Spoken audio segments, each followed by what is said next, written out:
Chicks.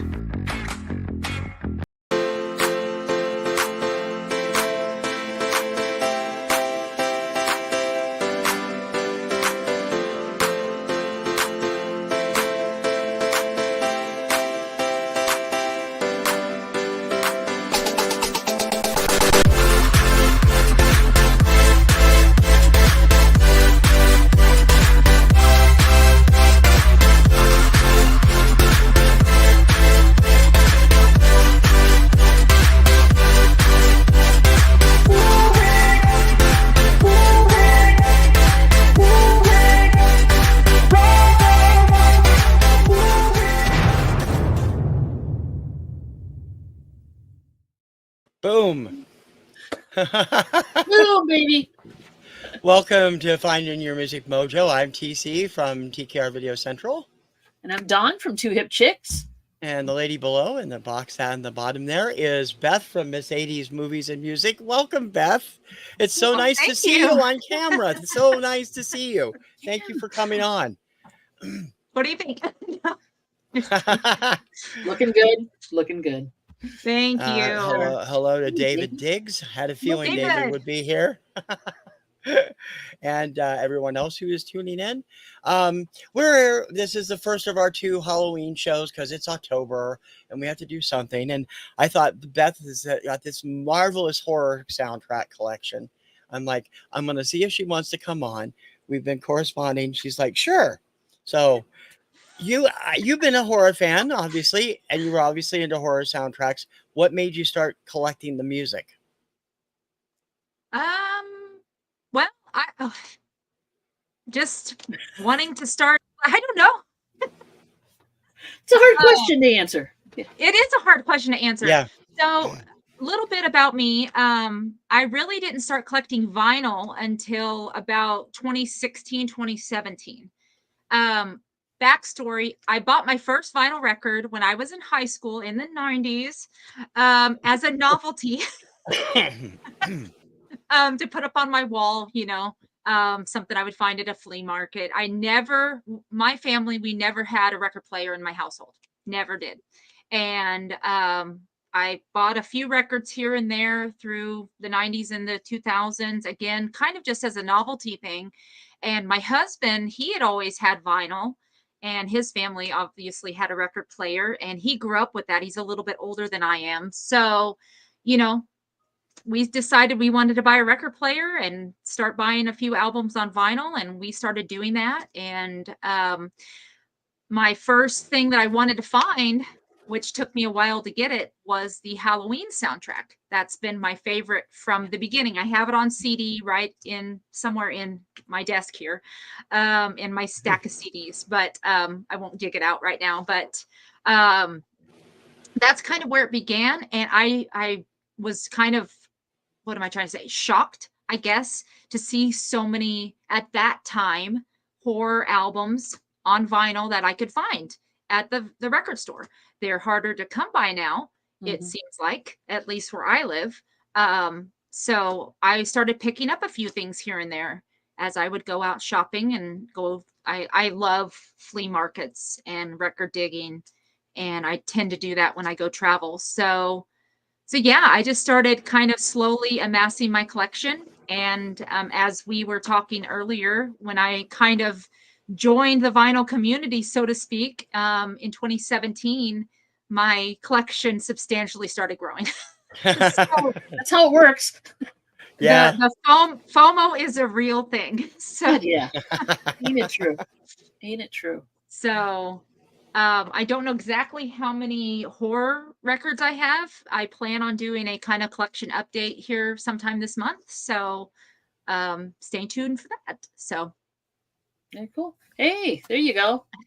You're an influencer. Yeah. David, yeah, his collection has substantially grown. So, hey, Glams, how you doing, sweetie? Glams is here in the house. Unfortunately, Elvis has not done horror movies. No. Sorry, Glams. Glams loves Elvis, and yeah. Oh, really? Yep. Oh, my daughter is named after Elvis, so we love Elvis in this household too. Very cool. Very cool. Been cursing her ever since. Yeah, I know. It's more blame than anything I see there. Yeah. So your Well, first he just wanted to keep up with the Joneses. That's kind of the deal. That's what it Yeah. is, you know. You see something that everybody else has, and then you want it too. So, yeah. Yep. Oh, yes, Glams. I'm sorry. I stand corrected. Harem Yeah, Scarum, was that Harem- really was that a it horror was a, movie though? it's not really a horror movie, but you know, it's It's kind of scary. It has its moments. Yeah, for sure. So your first so basically you're saying your first soundtrack was for Halloween. Was the Halloween soundtrack. That's very Yes. cool. On CD. That I bought around 2000, because little side story, our family has a Halloween party every year, my in-laws. And the very first year was in 2000. So we're getting ready to do our 24th annual this year. And Mm-hmm. my husband, he videotaped it all with his camcorder. Of course. Do the kids remember these camcorders? Okay. Yeah. Over the Anyway, shoulder. um, Yep. Get your hand like this. we wanted to make an opening for the video. So we bought like primitive editing equipment, you know, and we fabricated our own little Halloween opening. Well, we needed the music for it. So Halloween's perfect. found the CD, and that's kind of where it began. Now, my first, I'd have to look on Discogs to confirm this, but I believe my first kind of horror soundtrack that I picked up was on vinyl was Ooh, good one. Yeah. yeah. Lost Boys. There's a lot of good music on that. Yep. So I've had this on every format, from cassette tape to CD and then to vinyl. So, and this is original 80s pressing there. So Very nice. Very nice. one of the best soundtracks ever, in my opinion. So it's really a great soundtrack. I agree. TC, did you have you can look back on your first horror soundtrack you might have had or bought or interested in soundtracks from the horror perspective? Anything that comes to mind? Because I know you're not the horror guy. I'm not a horror guy, but I do love the music from Halloween, and I do actually like the movie Halloween. But I never had the soundtrack, and I never saw the film until 2018. Yep. 2017 when it was out in the theater. We got to see it. Yep. We got to see it at the local. I think we saw it at the Brattle. But yeah, I have pop music soundtracks from horror films. I think I have The Lost Boys. I have Ghostbusters, all those kind of, you know, that's not really horror, but it's horror adjacent, as they would say. And I have that kind of stuff, but that's just usually as far as I go, unless it's really classic. Like I have a lot of Bernard Herrmann on digital, because I liked his stuff too, from Psycho and all those. So I got going first. I'm trying to think of like the first horror soundtrack I bought, and I didn't really buy it. It was in a horror movie, and it was the first time I picked up a music from a movie in general. Was Tubular Bells from The Exorcist. Right? Yep. So I picked that up, and then I'm like, and then of course I started listening to the soundtracks of horror movies that I enjoyed. And it's really cool how music in any movie, of course, will set the mood, right? But for some reason, horror movies, it really makes a huge difference. Like you can watch Jaws, and you know that dun dun dun dun, dun, dun right? Yeah. But if you put Baby Shark behind that, it wouldn't have done anything for you. So I think it really sets the mood of the movie in a cool way. But also the fact that you can take that soundtrack, any soundtrack, or most of them, I should say, not any horror movie soundtrack, and just take it out of context and play it on your turntable.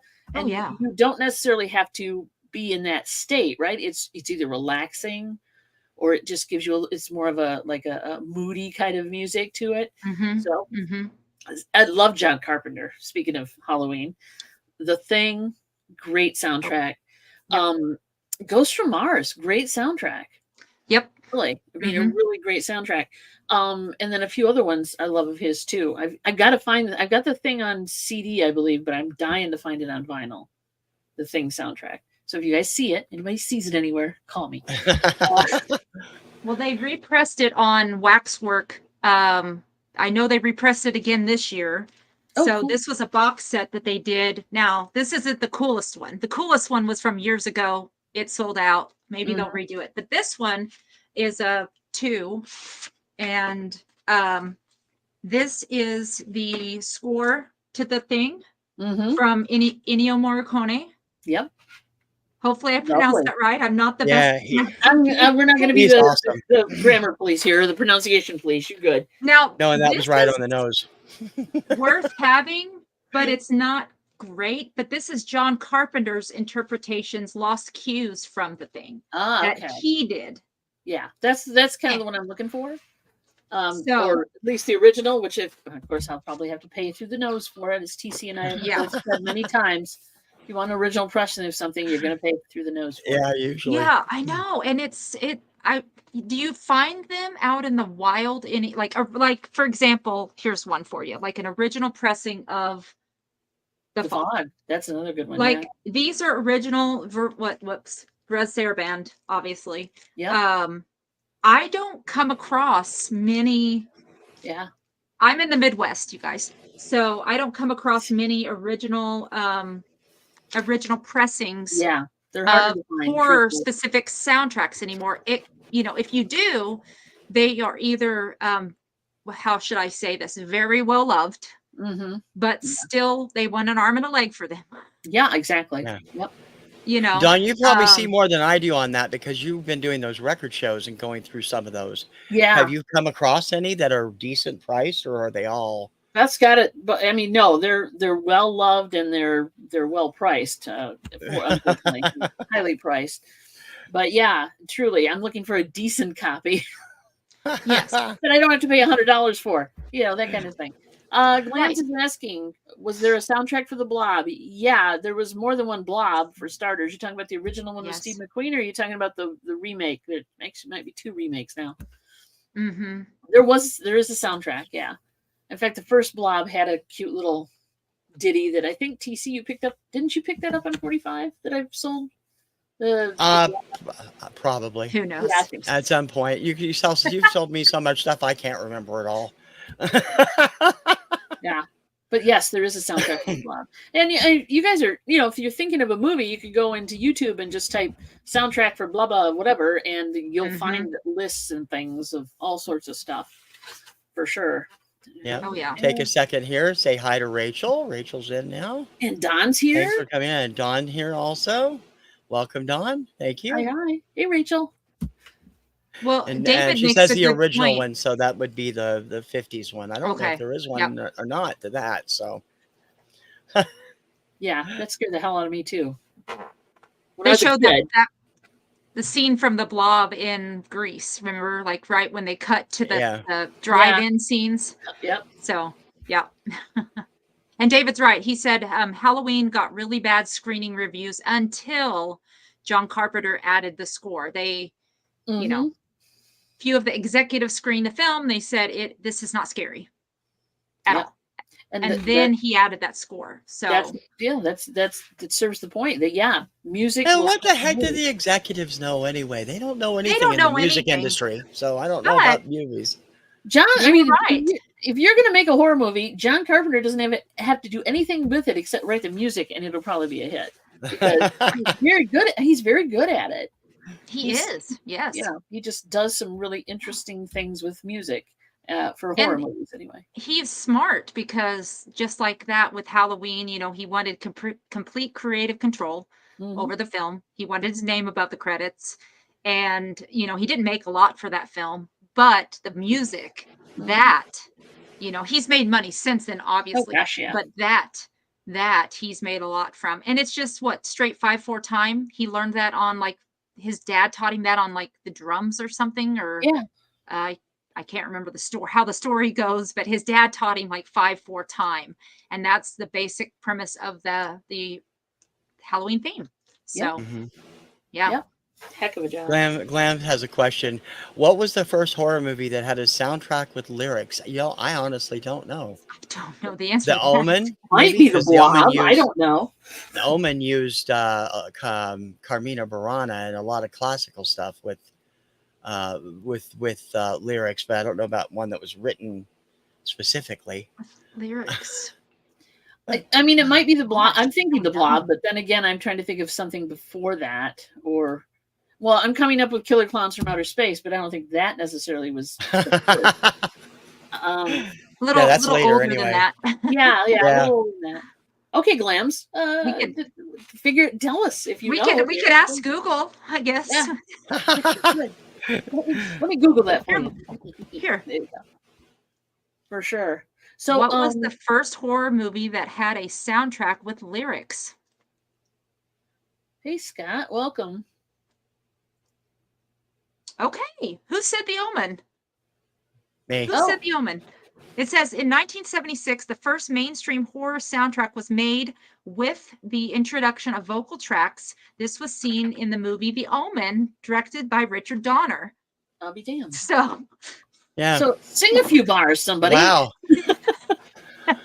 I know nothing. Hi, Scott. Okay, that says it. She's just curious. Yeah. He's Scott. I keep trying to turn Scott's thing on. It keeps disappearing. There we go. Google never lies. So. Yeah. We hope. That's so as somebody that does collect horror films soundtracks. You do probably, like you said, you do crate digging and stuff. Have you found, I know that there's 2 or 3 labels that really have a good track record. Marie Saraband's been doing it since the 70s. You mentioned a couple others to me in emails when I've asked you about it. Is there a label or 2 that you really think does a great job with these kind of soundtracks? Yes. Let's go back to, hold on just a second. Let me pull something. Let's see. I'll pull a couple things for you guys, okay? Yeah. Okay. So, the first one, I'm going to start with like more of a smaller label. Actually, I should pull more than that. I have a few in mind, but one I wanted to recommend is called Terror Vision. Ooh. Terror-Vision. They put out more, I would say, more obscure titles. Little bit more obscure titles. So this is the score to Wes Craven's The People Under the Stairs. Yeah. This came out in the early 90s. And this is by Don Peake, the score by Don Peake here.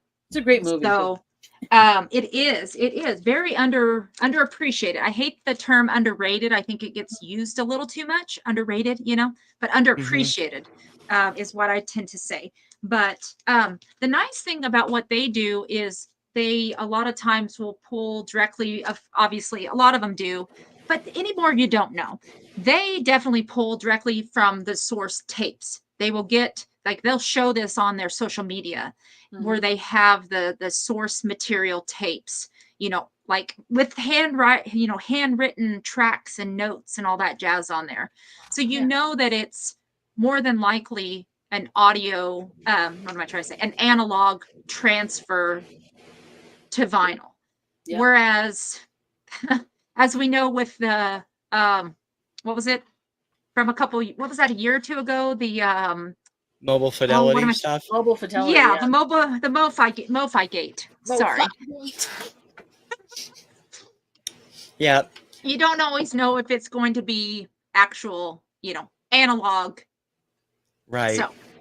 So Terror Vision, that is one, and they've been expanding into releasing tapes, cassette tapes, soundtracks on cassette tape, as well as certain DVD or Blu-ray DVD titles.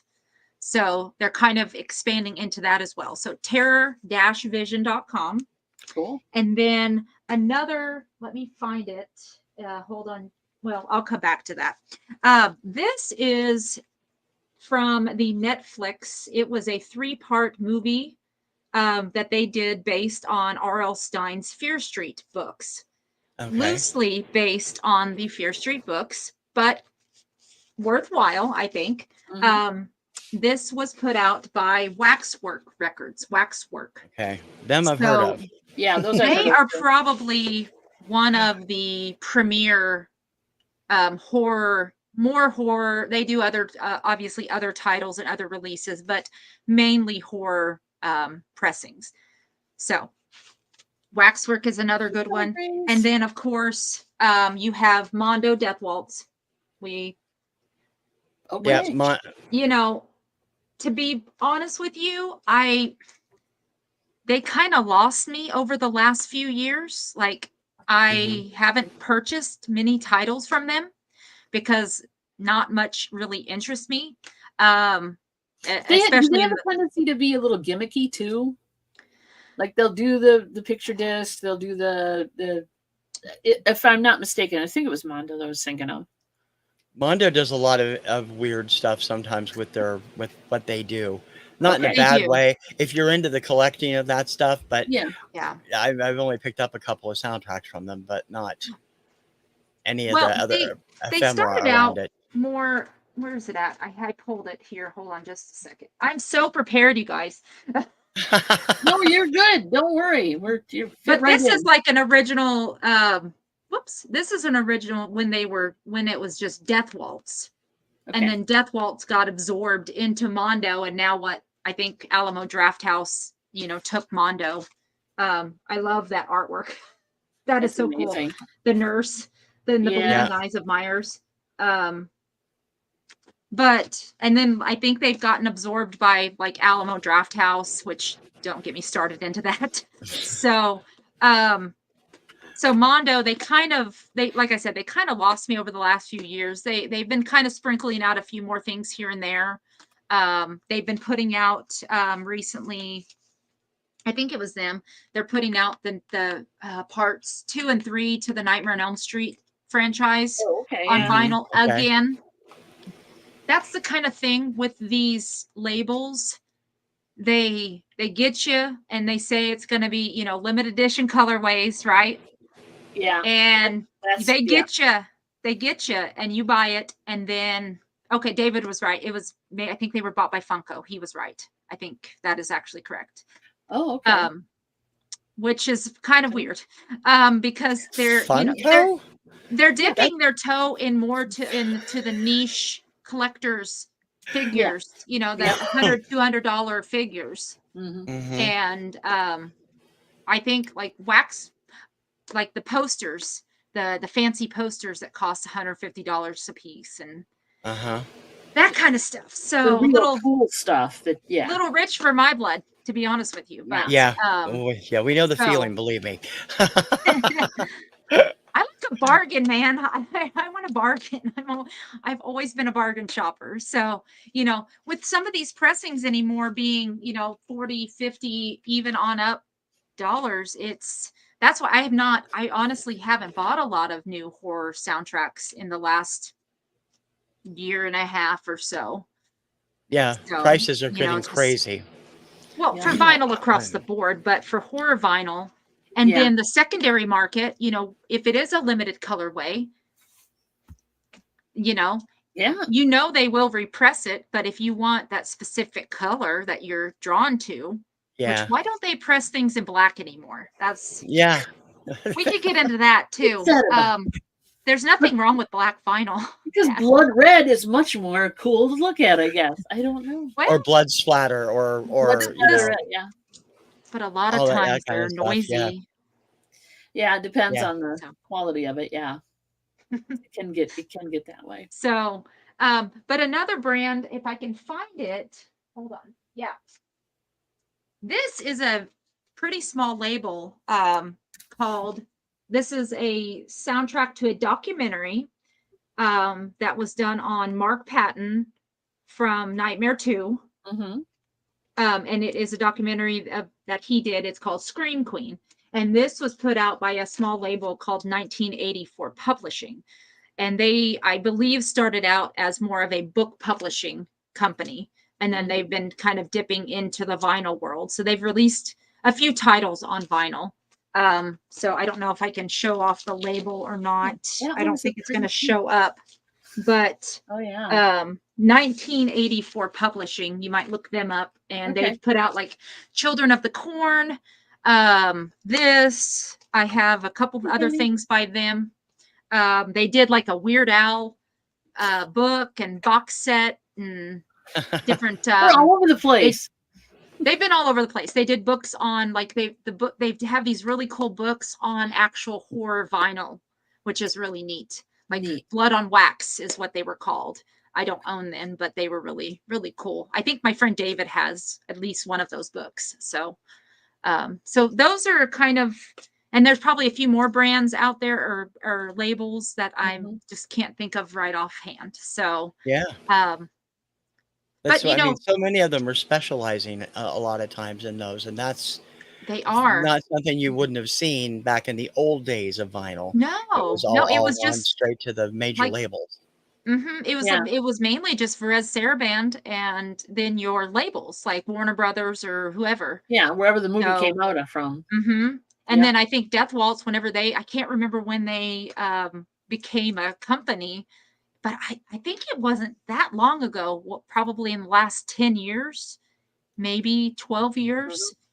So it's really exploded since then. It's very competitive, I will say, to get the Oh, I bet. titles before they sell out, and then they immediately go on the secondary market for an insane amount of price. I mean, you see it with Record Store Day. You see it all the time with Record Store Day. So no different at all. So yeah, I know what you mean there. I tried during Record Store Day 20. Oh, I don't remember which drop it was in 20 or 2021. Tried to get the Philip Glass Koyan Escotzi, and it sold out so fast, and it's still $150, $175. And I'm like, I'm not paying that much. Sorry. I love that never got score, repressed? but I'm not doing that. Damn. No, not yet. Okay. So, yeah.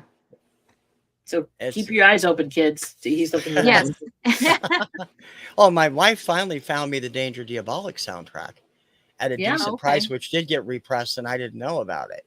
So it's a Russian company, and I'm like, it sounds fantastic. It's great. So that's awesome. Oh, there we go. Awesome. David's put up a whole list of these. Oh, yeah. See, he's done his homework. Yeah. Thank you for that, David. Much appreciated. Thank you. Yes. Johnny was popped in too. Welcome, Johnny. Hey, Johnny. Welcome. On his vacay. I believe he's on vacation this week. Thanks for coming in. Johnny. So, do you have an absolute 100% favorite? Any of you guys? Like the one horror movie soundtrack that you just couldn't live without having in your collection? Sounds like Halloween might be yours, but The Shining. She's got it over her shoulder. That's what. I don't think I would ever give this away, to be honest with you. So, soundtrack. I found this at a local record show. Actually, the first one I ever went to, and I bought it with, if I could find it, I bought it. It's down there. I'll just tell you. I bought it from a seller, and he had an original copy of John Carpenter's Halloween 2, which I would like to show it to you if I could find it. But anyway, there it is. I saw it. There he is. Anyway, covered my face up there. Nice. Oh, that's cool. So, both in pretty dang good condition, and I negotiated. With wink, extreme wink. prejudice, I'm sure. a pretty fair price for the time. So I got both of these for under $100, I'll just say. And I know that's just like, it even kind of hurts my heart even now, but I know what they're worth now.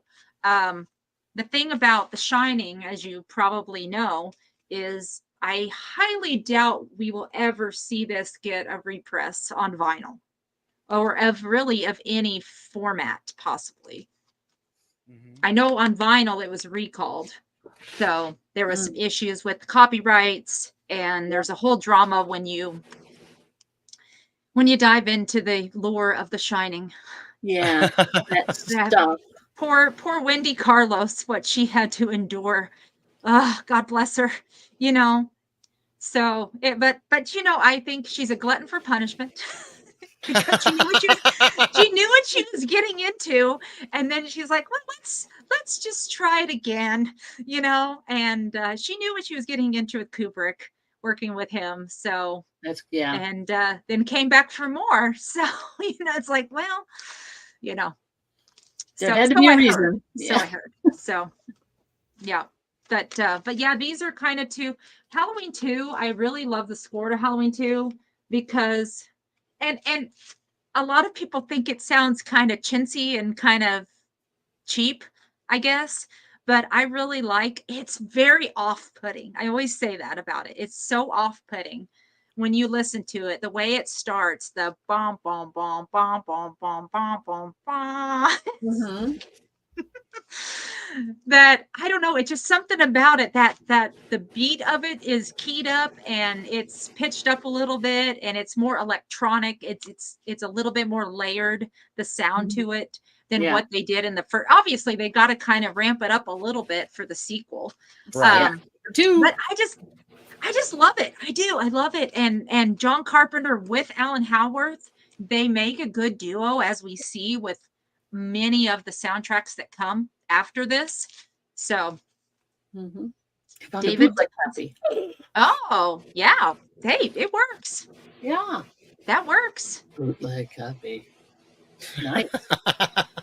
Well, and didn't they was it Mondo or Waxwork? They released like a 7-inch, like with one track from the or maybe two tracks from the soundtrack not that long ago, and it it sold out very Oh, quickly. You yeah. can get it in like you can get it in like a red color or a yellow color, I believe. So I would hope that they could eventually figure out the copyright stuff, and That would be nice. but That would be then the price of these will go the price of this will go way down. well, not necessarily. You know, if they want an original, whatever, they're gonna pay for it, I right? guess I'd like another one just to have that, keep that one and not play it anymore. So Yeah. Preserve it. Preserve it. spoken like a true collector, right? Yeah, I know, right? like, I don't ever want to play This this is again. why I need 15 copies of this. Yeah, I've played some things to death for sure. Yeah. Yep. What about you? Don, What is what your about favorite? what's Yeah. I mean, yeah. like, Mine, I've got a couple. So I told you I really like John Carpenter, so I love The Mhm. Thing for sure. And another quirky one, which again I don't have anything to hold up. Anybody remember a little movie called Return of the Living Dead? mhm. Yeah. I Oh, pulled it. look at her. She's going, all I right, just a pulled minute. it somewhere. I think I pulled it. Yep. She's digging for it. Yes, indeed. That's it. That is a great soundtrack, guys. Yes. I Yes. highly Very recommend good it. sound. It's just and again, this like an 80s movie, right? I mean, I Oh yeah. remember Yes. that movie is just so much fun and Fun. freaky at the same time. But yeah, it's very cool. It's got a great rock soundtrack to it. It's just yeah, very cool. So Very kind of punk heavy too. kind of punk heavy, Punky. yeah, Yeah. very much so. Yep. But yeah, I love that. When the movie came out, the soundtrack is probably what made me fall in love with the movie at that point. But yeah, just some really great music on that. So I'd say those two. When this came out, like, I mean, all you had in the zombie world was, and no disrespect at all, No, but it was the Romero right, zombies. So it right, was kind of refreshing to see something with a little different take on the zombie genre, right? right. Yeah, So, it kind of put it on its ear a little bit. I mean, it was more mhm, interesting. It was very much more graphic in its mhm. telling of the story, let's say. Yeah. And they had a lot of good actors with great comedic timing. Even though it wasn't a comedy, it's still kind of funny. But yeah, I think you had Night of the Living Dead, of course, and then you had like maybe Dawn of the Dead, which was where they were in Dawn. the mall, which Yep. also has a great soundtrack actually. Yes. Mhm. It's Mhm. quite good as well. But yeah, I think zombie wise, yeah, they were just starting to Yeah. kind of roll along, and really all you had was some Romero stuff. So Mhm. Yeah. Yeah. And there was some good uh chesticles. yeah, yeah. Just trying to be polite about it. The dance, right? Yep, yep. It's an interesting. You got to see the movie, guys. Let's just put it that way. Yeah, right. You got to see it. Mondo released 7-inch. Oh, okay. I think she is, isn't she? I do believe she is. Yes, I'm not Yeah. sure, but I think she is. Mhm. And Night of the Living Dead, he says he meant there. So just so we have So that that is corrected. moving dead. Yeah, they moved very slowly. But Yes. Mm-hmm. Well, sure. back to Wendy Carlos really fast. She released her own versions of um, her versions of the stuff she did for Clockwork Orange, Uh-huh. on her own album. So it would be kind of interesting. I wonder if, and I'm sure people have asked her this before, but does she have more stuff that she did? Because she didn't do a lot for The Shining. I mean, I Yeah. know she did, but it didn't make it obviously to the Right. soundtrack. Yeah. So where is that? I wonder, and I know she do like some other kind of like some other album where she had different score bits on it. Do you know that, TC? She may have. Yeah, she did Okay. several compilations of different stuff. I Yeah. don't know how Mm-hmm. close it was to movies or though. I'm not Yeah. sure. Mm-hmm. But see, without her, we wouldn't have all this electronic. Like Yeah. without her, Yeah. Stranger Things would not exist, right? I Wouldn't be a thing at mean, and really, like the work that she did for that and the electronic, Yeah, just, I and I know she love. wasn't the only one, but I'm just saying that it began there, Yeah, and I'm looking at then Discogs. It's like, yeah, the Clockwork Orange is on there. Tron, she's got credit for Yeah, that. Tron is the soundtrack is the best thing about Tron. So, Oh yeah, the original Tron. yes.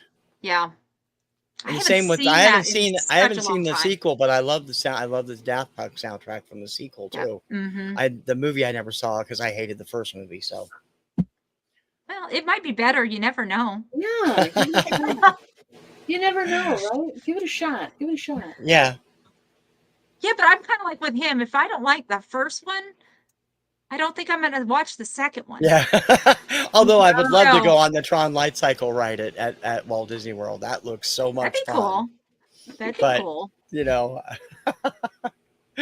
Well, David said the sequel is actually decent, but I don't know if he liked the first. I'm guessing he liked the first movie, so I don't know. But yeah. And welcome also to Michael and Anne-Marie. Thanks for coming by. Hey guys. For those of you just joining us, this is Beth from Miss 80s Movies and Music, and we're talking horror soundtracks and music to go with them. I have to be honest, in an answer to the question you guys were talking about, the horror films that I like, none of them have soundtracks really. I like the old classic stuff. So there are silent movies, sir? No, I'm talking Dracula Yeah. and Frankenstein, which both use classical music when they have a soundtrack. And then Night of the Living Dead, which doesn't have a soundtrack either. So those three I love, and it's strange. I don't like squishy stuff, and yet I love Night of the Living Dead. So, well, but I mean, it's not that squishy, is it? Well, it can be in places, but I first saw the animated version, the Night of the Living Dead reanimated, and then when it came out to theaters again for their anniversary in 2018, we went to see it on the big screen, and it was just a really colorized something. version of it, or no, we saw the original. Okay. It holds up pretty well. Yeah. I mean, to think that film was made on such a tiny budget. I mean, wasn't that funny how that kind of works? I mean, just same with Halloween, probably a little bigger of a tiny budget, but still, $300,000 or $320,000, and it still holds up and it's still making money. In that kind of, and I mean, look at George Romero. It started there, and look what he created. I mean, we wouldn't have The Walking Dead without having what he created in the beginning. So, true that. So, it's kind of interesting how The Walking Dead, The Walking Dead it had some good years. David says there was a Night of the Living Dead score released. Oh. Is that from the original or from the remake? He'll answer you. He's pretty up on because I don't remember. I know there was music in the trailer for Night of the Living Dead, but I don't remember any in the movie unless it's in certain sections, which I'm kind of foggy on. But I don't remember overall. There's no like tension music like we'd normally have. Original. I'm gonna watch it again. We'll have to watch it again. It's Halloween. Yeah, well, I mean, maybe it's just the thing is, really good soundtracks you don't really realize are there. Right? True. This is true too. Right. Yeah. Yeah. So it's very possible you just didn't realize there was music behind it. Could be. And it, like you said, it could have been so kind of minuscule. Yeah. Or more maybe felt like more ambient sound than ambient. Yeah. Yeah, that could be, because I honestly, I've seen it 3 or 4 times and I don't remember hearing it. They're so coming that would for be you, Barbara. Yeah. Yep, yeah. Yeah. Welcome, Momster. Momster says she doesn't remember music in it either. So we're gonna have to pull it out. And yeah. watch it. Because I mean, I'm sure once Mary you will said love there you was for a that. release- I mean, I'm kind of visualizing like a cover, but I don't know. I'll have to look that up. Yeah, exactly. The singers like the da da da da da da da, like they have in the trailer. Yeah. I remember that, definitely. 48 tracks. Thank you for wow. stopping by, Scott. We're Here, glad you Scott. dropped by. Thank you. So what are the goodies you have, Beth, hidden under your pile on the floor Goodness. there? I don't know. I'm very interested in seeing what she has. Okay. For those of you who haven't been watching it lately, Beth has been doing her whole entire collection in a series of videos. She started with her pop stuff and then her country stuff. Horror is coming up, she says. So Good. It's definitely worth watching. I've enjoyed those videos too. You're funny though, TC. Someone was coming for you in the comments. Did you see that? I did. What the heck? I don't know who that was. I'd never seen them before in my life. So I don't know. Isn't that funny how someone stumbles onto a video and then they get enraged and so, I knew you knew what I was saying, so I didn't worry about what they were saying. That's so why I was like, okay. I didn't even want to comment on it really. So David said, show the trick or treat. Yeah. Ooh, Dracula, I will. great one. David sent me this. Bram Stoker's Dracula. David sent me this. I didn't have this in my collection. So this is from Music on Vinyl. So they do a few horror releases. Always quality stuff from them too. They always, are a terrific label. And I'm not pronouncing the composer's name because I butchered it earlier. So you did fine. You did fine. Kalar, something cool. That's good enough. Something like that. Yeah. just everybody will go, yeah. If you want to know one of, I think, the scariest scores, like ambient scariest scores to a PG film, albeit. Oh, yeah. Yeah. Jerry Goldsmith, right? The great Jerry Goldsmith. $8 you paid for that one. No. Well, that's what it was originally priced. I know, right? It was in the cutout bin, dang it, and she got it for a song. I'm a sucker for Jerry Goldsmith. There's no song marks on it, actually, and it's still it was still in the shrink wrap. So, yeah, great deal. But that's a fantastic score. Let's see, what else can I show you? Okay, all right. One of my favorites, horror / musical. Oh, Rocky Horror. Oh, yeah. I was going to mention that. If you want the Rocky Horror Picture Show, I would look for this version, the Absolute Treasures.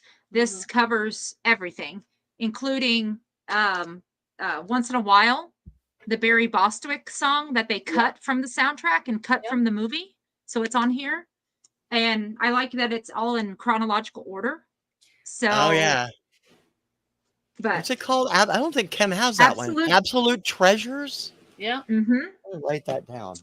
This came out in 2014. I think you can still find it, TC. I'll have to look because I don't think she has that one. She has the audience participation album. She's got the stage album. 2 LPs. She's got the movie album. Yeah. It's a 2 LP set. It's 2 LPs. And then it also has Planet Schmanet and Planet Hot Dog on here.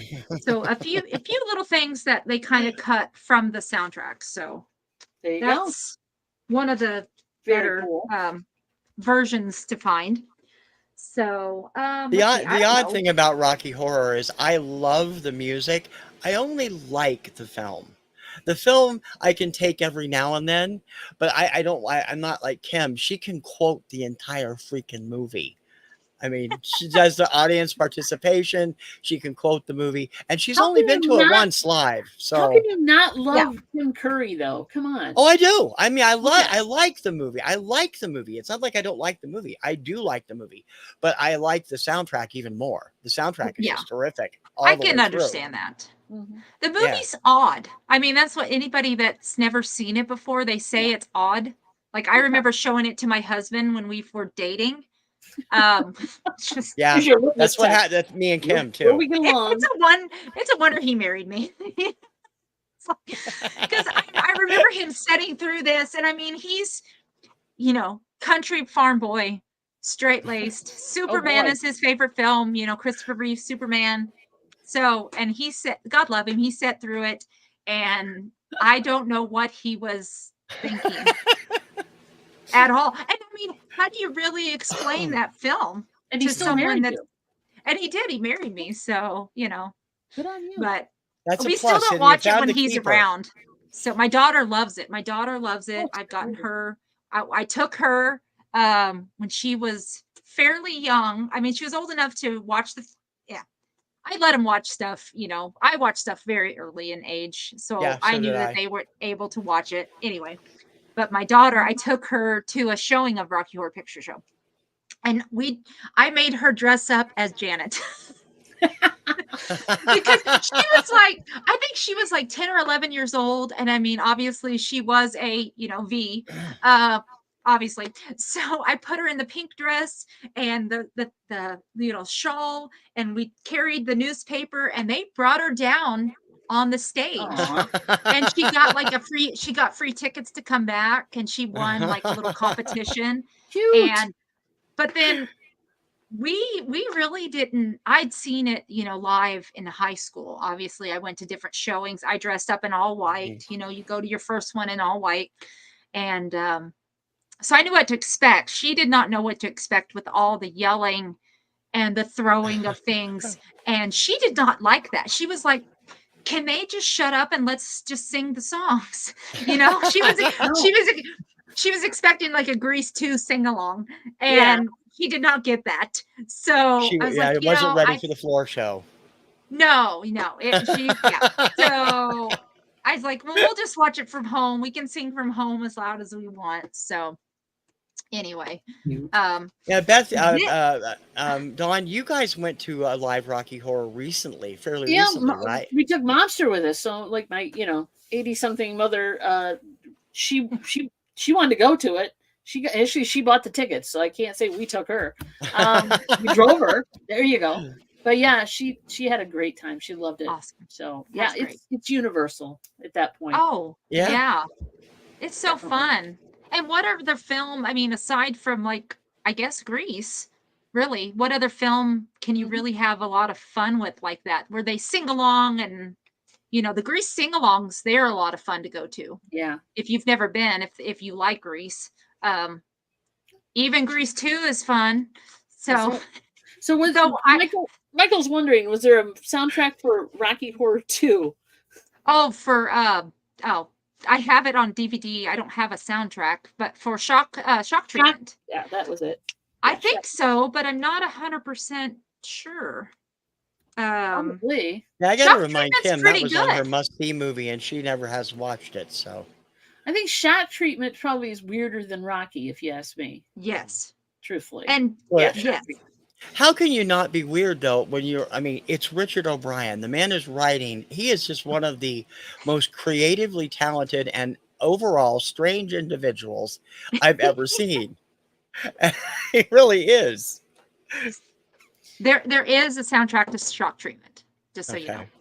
There should be. It's red and it's of his face, that's it. Oh, okay, yeah. I might have seen that floating around somewhere. If you find it, pick it up. I think it's worth quite a bit. I bet it would be. So considering how much, So how badly the movie tanked when it came out. I know it's out on I know DVD at least. Mm-hmm. I don't know if it's ever been Blu-rayed or not, but it's like it was such a bomb when it came out, and that so was Rocky Horror when it came out, and now look at it now. Has it ever been out of the theater? Really? Like I it's don't think so. showing somewhere all the time. All the time, yeah. Yeah, 50 years. 50 Especially years Yeah. next year. It's Yeah, crazy. I know. I know. They've got to do some kind of big 50th anniversary before something awful happens to Tim Curry. You know, it's inevitable. Well, he Yeah. One of these wasn't days, so. he I mean, he had a stroke, and I know Mhm. he did. There was a production of Rocky where he played the guy in the wheelchair. He had to be in a wheelchair. Yes. He came Mhm. out and did a cameo for that. I think it was a Yeah. televised one. It was the Fox one on Fox where Yeah. Laverne Cox was Frankenfurter, Mm-hmm. which is not bad. No. It's not great. It's not great. Yeah, I mean, but it was fun to watch it when it came on TV. Yeah. And I will say that I thought Adam Lambert did a great job as Meatloaf, as As Eddie. Rocky. Or as Yeah. Eddie, yeah. Eddie, So, thank you. you know, Yeah. but I mean, it's serviceable. It was fine. Did we need it? No. But do we need anything? No. So, No. You know, there's just I'm sorry, I'm a big fan of Tim Curry's work, and I think trying to Yeah. remake anything that he was in was kind of a waste. Don't remake Clue. Don't That's remake coming. Legend. Don't remake It, and yet they've pretty much Gonna- done They all of already them. did. They already did it. They I don't already- know about yeah. the other ones. Yeah. Clue's Yeah. I've heard Clue is coming, or it's been teased, obviously. Yeah. Jeez. So because Hollywood is so out of not sorry, but they're out of Yeah. new ideas. No. So I know, right? they're Well, just No, just don't. Let's do it. face it, when one of their big releases a couple years ago was a remake of Point Break, you've got a problem. You know? That's dipping pretty deep into the barrel there. well, but look at I mean, they remade Roadhouse. Yep. I loved Roadhouse. Don't get me wrong. Rest in peace, Patrick Swayze. But did we need that? And No. Jake Gyllenhaal is not Patrick Swayze. I'm sorry. So, I haven't watched it. John, did you see the new one? No. Kim won't I watch watched it the either old because one. it's Patrick Swayze. It's not Patrick Swayze. I watched the old So- one. Well, they remade Dirty Dancing too, now that you mention it. oh, and they're making it again. You know, There's they have another one so far coming. so maybe Tu Wong Fu will be out next. Who knows? Oh, Right? no. I'd see that. No. That'll happen. It'll happen. Angry Clue is Otter going to be says, a show, not a movie. "Oh boy, a TV God. show? How are they going Like to a do real- that?" Oh, wait a minute. Are you saying a TV show or like a Broadway show? I think he means Because like Broadway show would be interesting. that would be fun, but That would be that. Yeah. I'd Could rather you have imagine them let it doing be a Broadway like show and every not a character TV show. having a song? Miss Scarlet having a song, and then Colonel Mustard, and I was yeah, that's like what happened. I could get on board that. But Imagination is very limited. Said that need to come up with new things that will be talked about in 35 years. Yeah, well, Yeah, true. Broadway show. Michael good, says Broadway, Broadway thank show. So God. that Okay. actually might be something. Oh. I don't know. because I was thinking, do we need a TV show? Do we need like a 10-part Clue Netflix special? No. No. No. Although they did have a Clue game show in the UK in the 70s. So that was interesting. Did you know they made Clue kids books? Yeah. My daughter, seen her those, yeah. teacher gave her one, and that was like one of her most treasured. It was, from the 80s, obviously. And it was one of her favorite books. It was a good little book, too. It was like Finding Mr. Body. And Oh. True. yeah, so Momster is so right. Imagination is very limited. yes. Lately, they said they need to come up with new things that will be talked about in 35 years. That's the problem. They can't come up with new things that will be No. talked about in 35 years. No. Just no. Because Oh, they what? don't- We need something new here. How about a Star Wars sequel? That we don't really. Yeah. You know? They give 300 million to Star Wars, the 10th, 12th, whatever Star Wars film, but they won't give an up and comer $100,000 to make a nice low budget, who knows what it Yeah. could become, So Yeah. Well, if Yeah, if creative. anybody who's watching does not have any horror soundtracks in their collection, what would you guys recommend? I'm gonna say anything John Carpenter would not be a bad choice. no, Yeah. no. And you know Really? what I would start with if I was going to say John Carpenter? Let me find it real fast. 'Cause this She's got them all, will- kids. She's got 'em. Shazam. I do have I have a ton of John Carpenter. Yes. But my I knew I suggestion, liked him for a reason. like you do, but my suggestion is going to be bang for your buck, right? Right. Okay. John Carpenter has put these out. Now they are reimagined versions, but not bad. Okay. But they are his anthology albums. Have you Oh guys yes, seen I've these? heard of those. Yeah. Okay, sorry. Whoops. That would be a good choice. You're I'm right. trying to get used to the camera thing. So right. anthology 1 he put out a couple years ago. So this covers, let me read it to you real fast. But I mean, big hits. Halloween, They Live, The Thing, Starman. Oh, I know, Well, I right? forgot I he mean, did that. That's right. well, Yeah. now Jack Love the Nitzsche music did the from that score. movie. Jack Nitzsche did the score, but John Carpenter did his interpretation of Jack Yep. Nitzsche's theme.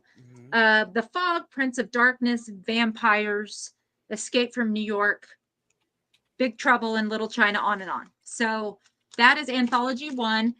This is from Sacred Bones Records, so another little indie Sacred label Bones. Okay. Mhm. that puts out a lot of obscure music as well. But I think John Carpenter does kind of have an exclusive thing with them because they've been putting out a lot of his stuff. His like different albums that he's done, Lost Themes albums and whatnot. And then he released this one over the last, I think, year. This is anthology 2. So Cool. again, different, more specific themes. So like The Shape Stalks Again from Halloween 2. You have Chariots of Pumpkins from Halloween 3. Yeah. That's Okay. one of my favorite scores of his is Halloween 3. So another from Halloween. Yeah. Okay. Halloween, The Fog, whatnot. So The if Fog someone is- wanted to dip their toe into John Carpenter, I would definitely say anthologies would be a great beginning. And then I would definitely say look for represses of whatever score you're interested in, whether it be Christine. This is a fairly new score from Christine. The soundtrack to Christine is good. I own it, but I don't have it. I sent it to, if you know Brandon, Mr. Hall of Fame, Mhm. in the vinyl community. His brother is an actor and was working with the guy that played Moochie Oh, in wow. Christine, and Yeah. he's gonna get it signed for me. Sweet. Oh, cool. So the guy, the first person, Christine, spoiler, one of the first people she kills is gonna sign it for me. Well, there was a reason for that. As we know, Yeah. you don't defecate on a car. No, And and not Death to expect the a little bit to shitters. do- Sorry. Sure. Sorry, TC. That's okay. Yeah, you don't do that. But yeah, that scene where he's got him pinned in the alley, basically. Alley, yes. And I think, what was the song? It was like oh shit, what was the song? It was a popular hit back in the day. Is it They Keep on Knocking, but they can't? No. It's a 50 song. I like, mean, I just can't remember. Yeah, that one. Oh, yeah. So it's yes. echoing through the alley. It was just a Little great, bitty pretty one. Yes, yes. Yep. Because that's ironic, isn't it? Yes. But it was echoing through the. And you see, if you acoustically work things correctly, even a song like that could scare the shit out of you. Yes, yeah. And then like they do they keep a knocking, but they can't come in. Yeah, exactly. That one too.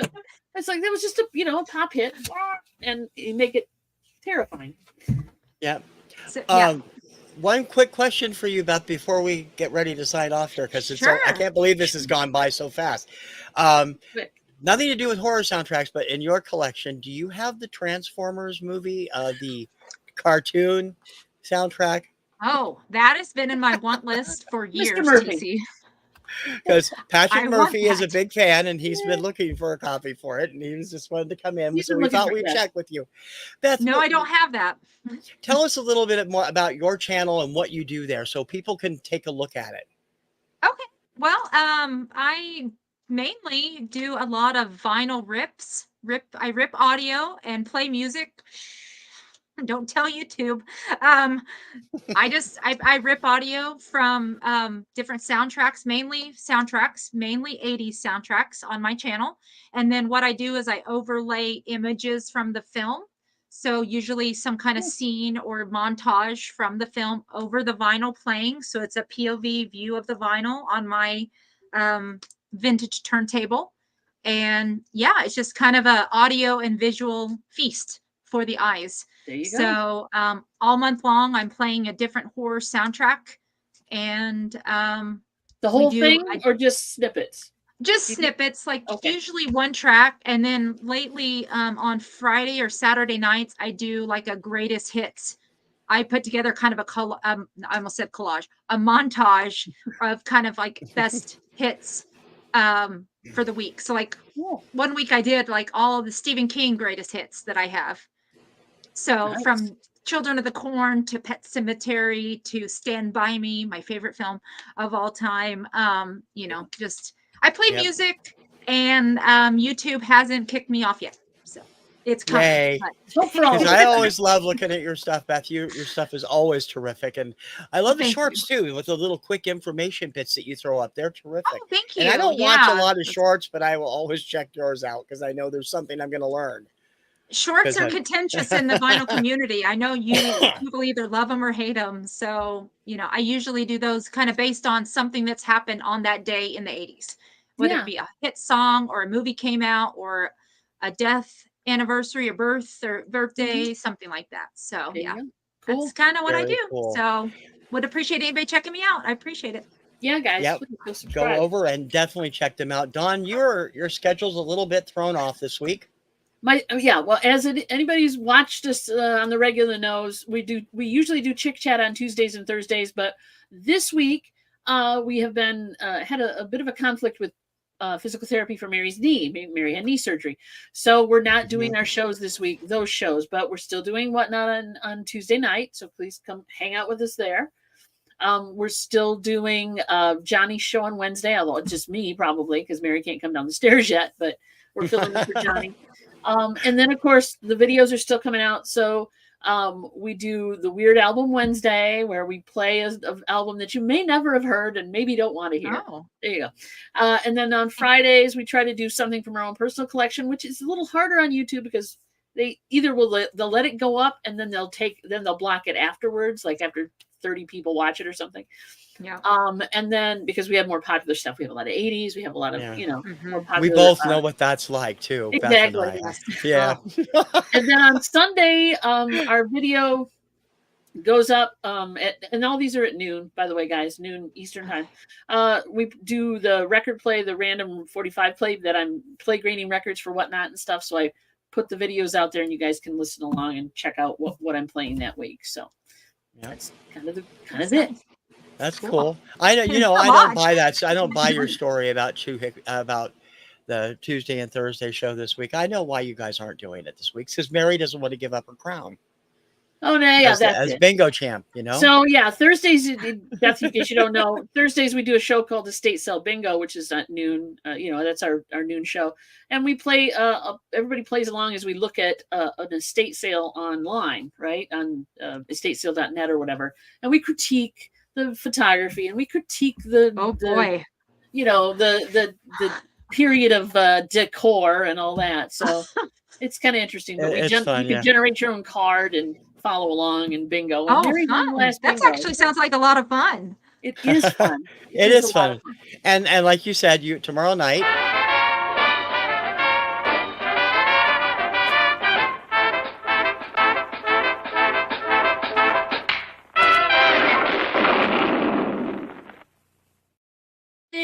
TC gets another 5 cents. Thank you, sir. I would have been remiss if I hadn't played that. Of course, I got my usual stuff going on. I am taking a slower schedule this month. I'm trying to redo everything, get it where I can. But my daily Obscuria Monday through Friday at 11, my weekend show, and a couple of the countdown shows will be continuing, as will Kim's show. Kim Takes On. She'll have a new one up tomorrow. And a lot of other stuff. But you just keep an eye on my community page if you're wondering what's going on with me, because I've been doing a lot of stuff over there lately. Beth, thank you so much for coming on. We really appreciate it. Fun. It has been a lot of fun, and I really appreciate you saying yes to this, because we've been trying to work this out for a while, and it has been a blast. So 2 weeks, Dawn, we're going to be on your channel mostly, and we'll be talking Halloween memories, you and me, and probably Kim and Mary, hopefully, Yeah, if Mary can get on, and if and Beth wants see to what come, we can if Beth do, wants to come on, she's more than welcome to come on as well. and our musical memories and stuff. And Yeah, we will definitely have fun with that. Beth, thank you once again. Dawn, Thank you. thank you for being here, and I hope everybody has a wonderful evening. We will see you all in 2 weeks. Bye-bye.